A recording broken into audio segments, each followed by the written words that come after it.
Yes, Kenya. Tamu sana, tamu sana, tamu sana, yes. If you go through some political pages online, some Kenyans have started urging William Ruto to form a ministry of lies and promises. And some believe that upon forming that ministry, William Ruto, besides being the president, he should also be in charge of that ministry. And some Kenyans have also dropped some names that can also serve very well in that ministry. Mike Sonko, Dennis Itumbi, Didmas Baraza, Ndindi Nyoro, just to mention but a few. In this video, I want us to remind ourselves of some remarks William Ruto said in the recent days and the kind of reactions by Kenyans now that William Ruto is the president. Listen into this. Musikue na wasiwasi. Nikiweka tu Biblia Tuesday chini, mimi na wao. Najua nyinyi mumeniambia ya kwamba mnataka ile kazi mtaani. Munisikize, sikizeni. Ati ile kazi anaamini ni ile ya kufunga tai kwa ofisi. Mambo ya kazi mtaani ni mambo zamani. Ati hii ya bodaboda si kazi. Mimi nataka niwaambie my friends, hiyo kiburi mtawacha. Munisikize, sikizeni. Mambo ya kazi mtaani ni mambo zamani. Ile kazi mtaani ya kuokota takataka na nini hapana. Wacha kiburi na wacha madharau. Kazi ni kazi. Ile kazi mtaani ya kuokota takataka na nini hapana. We are a people on a mission. Unielewa? Hiyo kazi hiyo sikizeni. Hiyo kazi ya mtaani. Hakuna kazi ya mtaani tena. We are a people on a mission.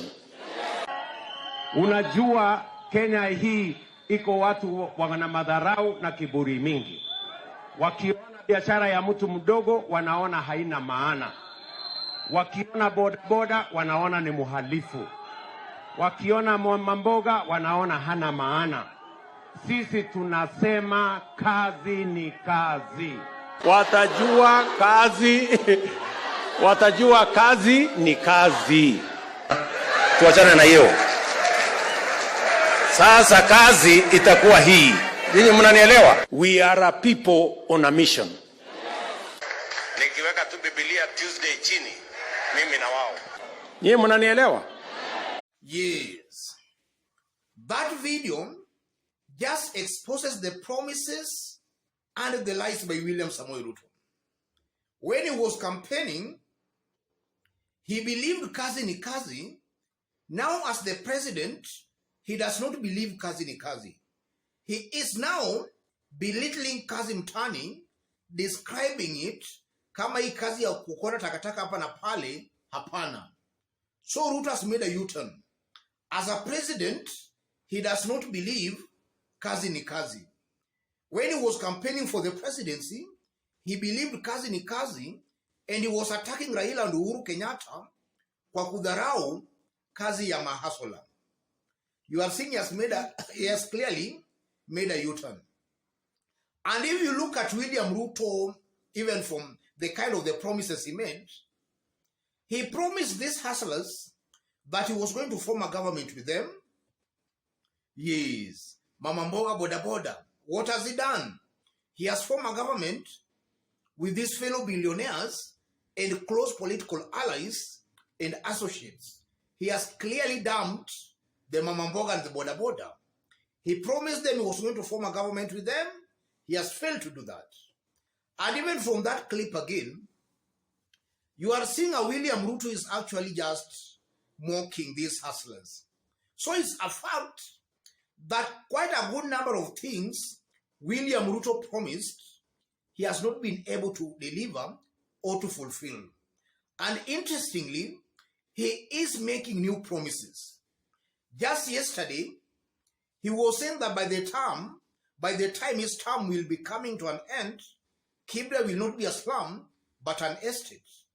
William Ruto maybe has forgotten that when he was campaigning, he made some promises which he has so far not fulfilled. At the same time, instead of fulfilling those promises, he is making new promises. And that's why Kenyans are telling William Ruto to form a ministry of lies and promises, because it's coming out that William Ruto and his team, they are very good when it comes to promises and lies. Let's listen to some reactions by Kenyans. Kumbe Uhuru alikuwa anasema ukweli. Gharama ya maisha kupanda ni vita ya Ukraine. Mshenzi mwingine hapa akakuja kutudanganya, oh bottom up, oh handshake imefanya nini, vitu imepanda juu. Kumbe ni Mr. President alitu promise that when he gets elected, he will work with border borders, he will work with mama mbogas and the rest hustlers. And we want to tell him today, let him give us our rights as he promised us those days when he was in campaign. Tuko pamoja? Government ama ulikuwa ile ya Uhuru. Juu sasa kusema kama Raila angefanya, angewakosoa hamungekuwa hapo. Ulikuwa hiyo serikali ya Uhuru. How come sasa unaambia Raila angekuwa hapo? Wacha kutufanya ujinga, fanya kazi yako vizuri. Fanya kazi yako. Wacha kurudi campaign kila saa Raila, kila saa Uhuru, kila saa. Yes. Those are some of the reactions from Kenyans. And it's now clear a good number of Kenyans have now seen William Ruto is just lying to them. He's just taking them for granted.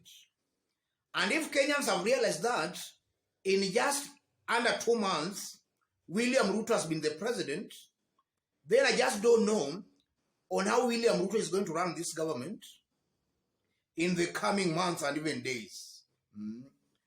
Because, you know, lies and sometimes propaganda have got expiry dates. And it's clear that the expiry date for William Ruto and his team is actually coming to an end. And also, if you look at William Ruto, I'm seeing a William Ruto who is clearly not concerned about the welfare of Kenyans. If you look at how William Ruto is ruling, it shows clearly he's not even bothered. And that also raises some questions. A leader should be bothered on what the people are saying. Kenyans are saying they are hungry. Cost of living is going up. Ruto seems not to be bothered.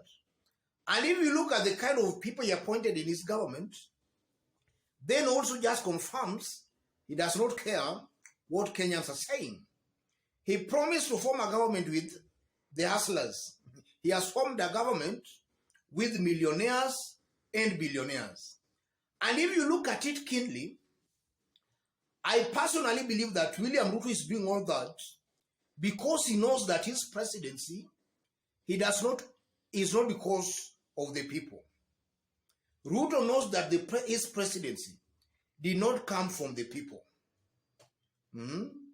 So he's not even interested or even bothered by what the people are saying. After all, you never made him the president. And if you look at William Ruto honestly, he's very keen to please outsiders, foreigners. If keenly you look at William Ruto, he seems to be very keen on that. Already Kenyans are starving and dying of hunger. We are seeing William Ruto taking relief food to Somalia. Yes.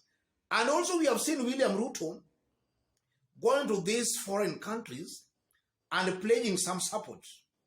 Some few days he was in the United States of America, and he promised to increase some funds allocation for some world food programs. He promised to increase allocations for that. So William Ruto is clearly desperate to please outsiders. An indication again that maybe he values the outsiders more than Kenyans.